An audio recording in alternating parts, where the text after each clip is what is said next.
berani dan perceraian. Jadi memang harus dipetakan masalahnya dan dicari solusinya kayak apa, bagaimana supaya tidak terjadi, atau mungkin supaya nilai persentase perceraian itu ya turun dan akhirnya habis tidak ada perceraian. Berarti kan nggak harus diselesaikan dengan cerai gitu kan? Iya, nggak harus. Malah justru kenapa cerainya itu harus dan yang kita begitu, setidaknya harus kita dong meneladani, atau setidaknya bisa nggak cuma dari Raden Ajeng Kartini secara penjederan, tetapi sebenarnya Nyai Ratu Kalinyamat itu kan rekam jejaknya juga seorang wirausahawan. Jadi pemimpin itu tidak sendirian. Kita itu kan sistem kan. Mungkin kalau suatu saat kita jadi ini bahasanya dari awal tadi kan bagaimana gitu.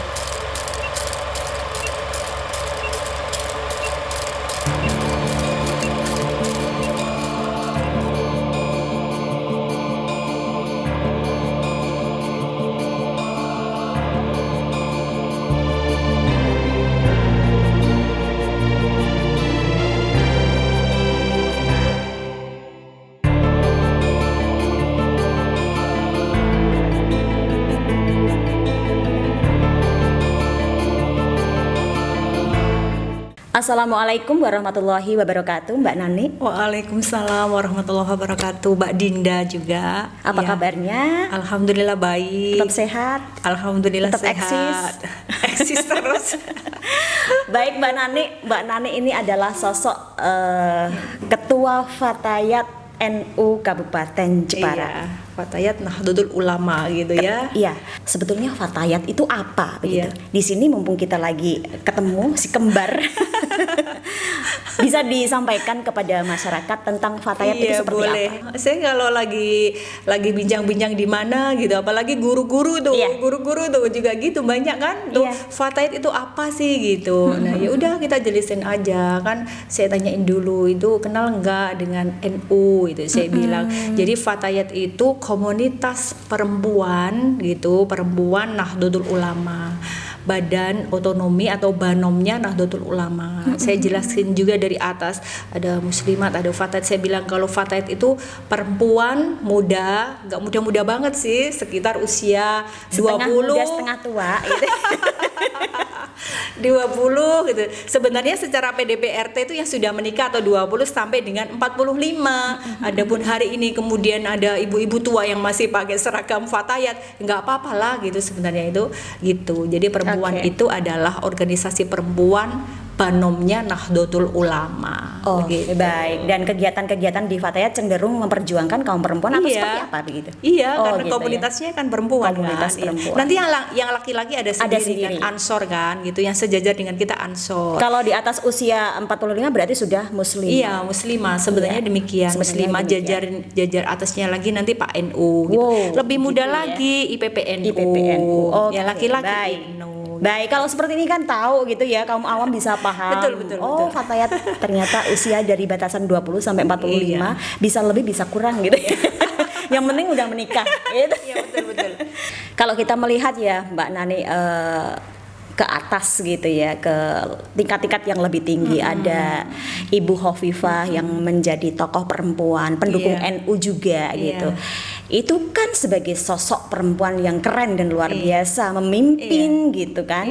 Gimana pendapat dari Mbak Nani tentang itu? Boleh. Ini sekarang kita sudah keluar Jepara ya, keluar Jepara ya. Ya banyak di luar Jepara, tokoh-tokoh NU wanita banyak. Ibu Khofifah itu ya betul. Jadi bisa memimpin di mana-mana sampai mulai jadi ketua muslimat. Mungkin kalau awalnya mungkin jadi mulai dari ketua ranting, mungkin saya pikir juga demikian sampai di ketua muslimat berapa periode itu sampai kemudian jadi gubernur apa itu ya boleh juga, itu perlu dicontoh juga gitu. Nggak cuman Ibu Khofifah juga, di Fatayat juga semua ketua wilayah saya juga demikian. Hajat Tazkiyatul Musmainah itu kan iya kan, itu ketua wilayah kan juga diduduk di DPR juga kan. Mbak Iin itu ya lagi sampai ke tingkat pusat. Sahabat Anggi itu kan juga DPR juga. Ibu Ida itu kan juga yang sekarang menteri itu kan juga dulu ketua Fatayat pusat. Sudah tertata sebenarnya, sudah terbukti juga. Iya sudah, tinggal kita jangan cuma sedikit persentasenya itu masih sedikit. Barangkali nanti di mana-mana ada perempuan juga lebih bagus kan. Apalagi Jepara, mengerucut ke Jepara kan malah lebih bagus gitu loh. Gini Mbak, kalau kita melihat ya tradisi kejawen Jepara, memposisikan perempuan gitu ya. Tradisi kejawen Jepara sekarang pasti Mbak Nani tahu dong, memposisikan perempuan meskipun dalam tanda kutip Raden Ajeng Kartini meminta kita mensejajarkan antara perempuan dan laki-laki, sejajar. Tetapi tradisi Jawa juga mengajarkan memposisikan perempuan harus lebih rendah ketika duduk, ketika unggah-ungguh, ketika menyuguhkan makanan dan lain sebagainya dengan sopannya. Bahkan kalau di kejawen ada yang sistem dengan jongkok. Nah, pendapat Mbak Nani gimana itu? Boleh, harus juga. Satu sisi harus dan boleh. Kenapa boleh? Boleh dan harus. Itu kalau nguri-nguri budaya itu yang saya bahasanya sekarang merawat budaya itu kan bagian dari itu sebenarnya. Boleh juga, tapi dalam sisi kekinian juga kita boleh down action di gender boleh. Tapi satu sisi tradisi boleh kita rawat juga, bahwa kita apalagi mungkin dari kalangan ningrat yang dulu kalau melihat rekam sejarah Raden Ajeng Kartini itu kan awalnya memang karena dari kalangan ningrat kan harus pakai dipingit kayak dulu. Kalau kita melihat sejarah zaman dulu umur 12 tahun itu sudah begini. Nah, tapi suatu saat kekinian ini atau masa-masa yang hari ini begini boleh dong segitu. Jadi mungkin ada masa-masa tertentu, oh ini adat kejawen yang memang harus dirawat, budaya diuri-uri, jangan dihanguskan. Ini adalah salah satu tradisi yang harus kita uri. Ini bagian dari tradisi keperempuanan Jepara, juga boleh dong dirawat. Artinya itu tetap ada. Tapi satu sisi juga kekinian kita kan ada gender tadi kan gitu. Nah, maka ada bahasa merawat tradisi budaya yang nanti di besok hari Ahad tanggal 20 juga kan ada kegiatan lagi. Kita actionkan ada tema merawat budaya, merawat tradisi budaya. Itu salah satu juga. Oh, kita perempuan tidak sebagai berperan di domestiknya entok, tapi kan kita juga boleh peran di mana-mana. Ada lagi akselerasi, inovasi dan kolaborasi. Akselerasi, percepatan. Bagaimana kita mampu menyesuaikan kekinian bahwa perempuan boleh berperan, itu kan. Inovasi, memberikan inovasi ke masyarakat Jepara. Inovasi apa perempuan yang bisa dilakukan di Jepara? Tidak harus kemudian duduk jadi ibu rumah tangga, kerja begawe kemana tuh, garmen udah, habis itu wis masak, duduk nonton TV, kemudian ngomong entok, terus ngantar anaknya sekolah, sudah malam lagi, nonton sinetron lagi, tahu-tahu sudah pagi, masak lagi. Itu yang begitu-begitu boleh kita berikan inovasi-inovasi yang kita perankan di masyarakat Jepara, boleh gitu. Kalau kita melihat ya Mbak tentang perceraian sekarang, perceraian di Kabupaten Jepara ini kan melejit. Bahkan rankingnya di Jawa Tengah ini cukup fantastis gitu ya. Setiap bulannya ada kabar sampai ratusan gitu. Itu menunjukkan bahwa perempuan ini kayaknya berani mengambil sikap, karena notabene yang menggugat cerai itu kebanyakan kaum perempuan. Gimana pendapat Mbak Nani tentang perceraian di Kabupaten Jepara ini dengan keberanian sosok perempuan ini? Baik, iya. Ini pertanyaannya tentang keberanian dan perceraian. Iya.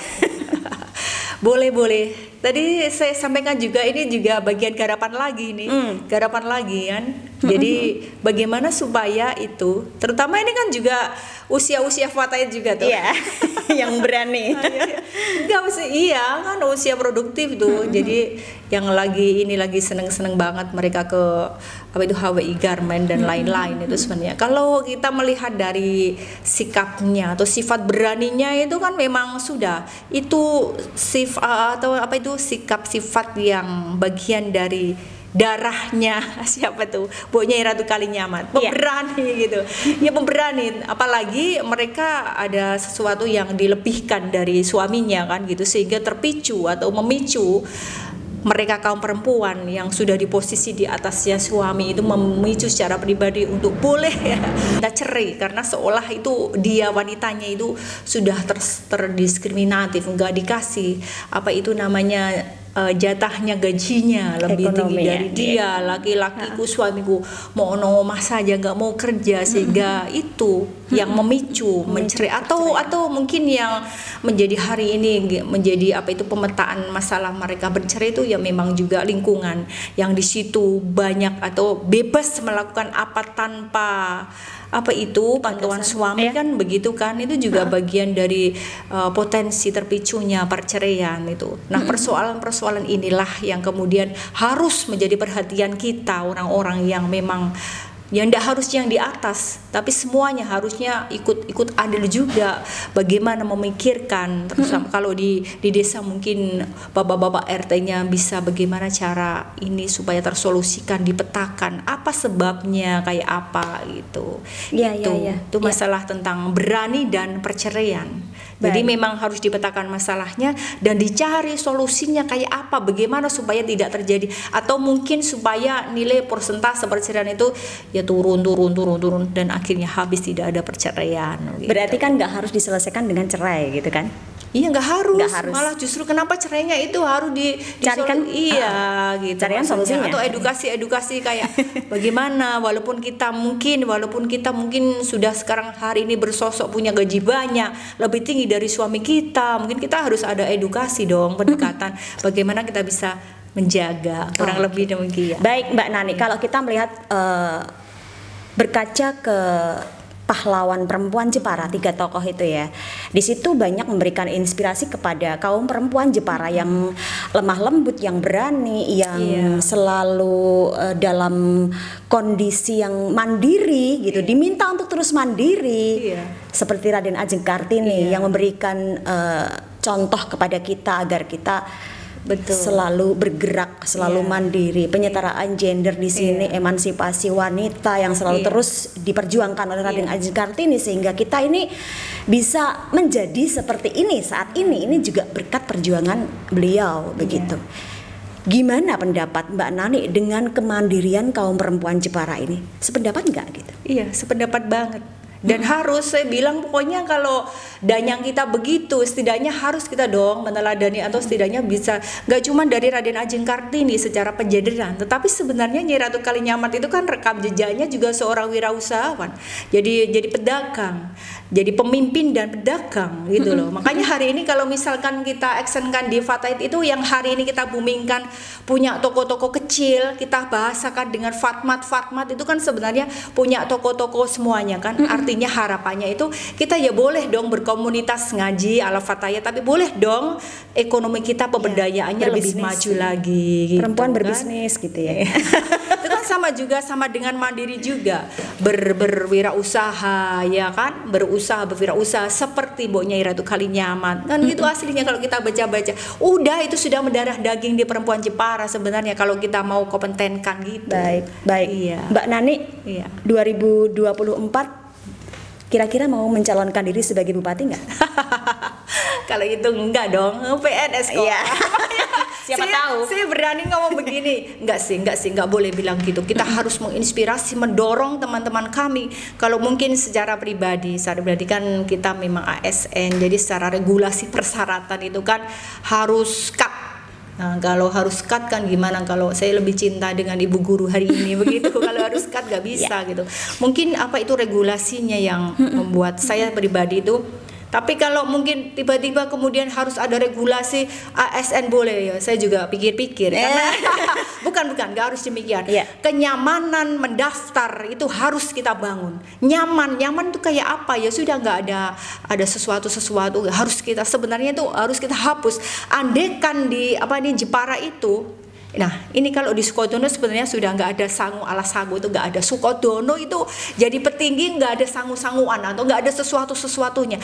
Andai kan Jepara itu sama seperti Sukodono semua, luar biasa. Mungkin Sukodono kan Jepara juga. Iya, maksudnya gini, kalau misalkan nyaman, mungkin buat ibu-ibu Fatahit atau muslimat siapapun perempuan bisa adil ikut memenuhi persyaratan jadi calon bupati atau wakil bupati, lingkungan nyaman, mungkin banyak dong yang mendaftar. Tapi selagi masih tidak nyaman, mungkin harus ada dukungan stakeholder di masyarakat bagaimana supaya ini nyaman dan perempuan-perempuan boleh juga ikut maju. Setidaknya mungkin kolaborasi bupati dan wakil bupati boleh dong dari bapak-bapak, dari ibu-ibu kayak begitu kan. Akselerasi kolaborasi. Sekarang kalau Mbak Nani menjadi bupati ya, kita berandai-andai dulu. Apa yang dilakukan Mbak Nani untuk Jepara ini? Kalau Mbak Nani jadi bupati lah, kan kita berandai-andai. Bupati, Jadi enggak ini Ya tadi mungkin memberikan motivasi-motivasi. Yang pertama yang sama- dilakukan dulu apa? Iya. Ya sudah, mungkin secara persyaratan bagaimana? Kan kita tetap harus ngaji pengalaman dari bupati yang periode sebelumnya, tetap harus, itu nggak boleh gitu. Kan kita pasti ya perempuan itu sebenarnya juga tadi lemahnya tadi mungkin ya itu tadilah menggali pengalaman dulu dari yang dulu, kemudian mengaksenkan apa-apa, mungkin mengaksenkan kegiatan-kegiatan. Ya sudahlah seperti yang dilakukan bupati sekarang, actionnya Meneruskan aja. Iya, karena hari ini juga sama kan, kita bersinergi dengan bupati, Baik. actionnya kemana-kemana kita juga mengikuti kan. Artinya bersinergi kalau di tingkat cabang kabupaten dengan siapa lagi kan, sama dengan Baik. Pemda kan gitu. Baik. Mungkin akan melakukannya sama dengan Bapak Dian Kristiadi juga. Iya. Gitu. Sekarang kalau kita bicara tentang Jepara saat ini ya Mbak, tadi sempat Mbak Nani menyinggung tentang perempuan kekinian begitu. Tetapi kalau kita menoleh ke kondisi di Kabupaten Jepara saat ini atau dunia bahkan milenial ya, lebih keras ya, hantaman yang keren dan luar biasa ini, seperti kita menoleh ada kasus-kasus seperti miras oplosan, narkoba dan lain sebagainya yang itu butuh gitu ya, butuh keberanian yang ekstra dalam menanggulangi atau menyelesaikan masalah-masalah seperti itu. Padahal kalau kita melihat tadi Mbak Nani juga sempat menyampaikan perempuan itu lemah lembut begitu ya. Perempuan itu cenderung lebih suka yang secara halus, biologis lebih lemah, halus gitu iya. ya. Gitu, Tetapi kalau kondisinya keras seperti ini gitu, apakah bila perempuan itu memimpin seperti Ibu Hovifah yang tadi sempat saya sampaikan ya, seperti Mbak Iin juga, tokoh-tokoh yang hebat-hebat di sana memimpin, apakah itu solusi untuk menyelesaikan problema di Jepara ini, Mbak? Baik. Iya, ini mumpung juga saya gulirkan juga ini hari ini ya. Sebenarnya semuanya itu kita kan tidak sendirian. Jadi pemimpin itu tidak sendirian. Kita itu kan sistem kan. Mungkin kalau suatu saat kita jadi ini bahasanya dari awal tadi kan bagaimana jadi bupati perempuan. Tidak apa-apa kan? Tidak apa-apa. Maaf kalau Pak Bupati menyaksikan. Jadi iya kan kita tidak sendirian. Seperti yang hari ini saya bilang tadi, akselerasi inovasi dan kolaborasi, ya kan? Kolaborasi itulah yang hari ini jadi penting. Bagaimana kita bisa menyentuh teman-teman atau orang-orang komunitas yang melakukan ada action apa tadi, misalkan miras, ada action apa tadi, radikalisme narkoba. Nah, sentuhan-sentuhan itulah. Mungkin malah justru sentuhan perempuan itu mungkin lebih lebih tajam, lebih tajam. Mungkin ya. Nah, ini kalau saya pikir ya kita nggak sendirian. Misalkan suatu saat kita ada perempuan jadi bupati, ya bagaimana membangun sistem, kan kita orang banyak kan. Sentuhan-sentuhannya, bagaimana kita bersinergi dengan orang-orang yang familiar, dinas-dinas yang sudah familiar, berkompeten, menangani. Nah, hari ini jadi boomingnya sama juga mengedukasi warga. Kalau hari ini udah sama di LKD Fatahit itu kita undang juga tuh Bapak Lukito, kepala dinas dari Kesbangpol juga, yang ngasih materi itu masalah narkoba juga, bagaimana kenapa ini terjadi, terus apa yang harus kira-kira pemetaan solusinya kayak bagaimana. Sebenarnya sudah kita edukasikan di LKD kami, latihan kader dasar kami setiap hari Sabtu Ahad turun, Sabtu Minggu turun, begitu memberikan edukasi, berkolaborasi, bersinergi dengan dinas-dinas yang tepat berkompeten gitu. 2024 nanti misalnya dipimpin oleh sosok perempuan nggak masalah ya? Nggak masalah, harus kalau bisa harus. Teman-teman kita banyak, Dinda boleh semuanya teman-teman, siapapun boleh gitu loh, tanpa harus ada takut dan sebagainya. Ini loh yang harus kita mulai, setidaknya kalau misalnya tidak bupati ya wakil lah gitu ya. Apa saja nggak harus bupati, sajalah apa gitu saja memimpin Jepara, meneruskan perjuangan 3 tokoh pahlawan perempuan inspiratif Jepara. Terima kasih Mbak Nani atas waktunya. Semoga sehat selalu dan sukses. Amin. Assalamualaikum warahmatullahi wabarakatuh. Waalaikumsalam warahmatullahi wabarakatuh.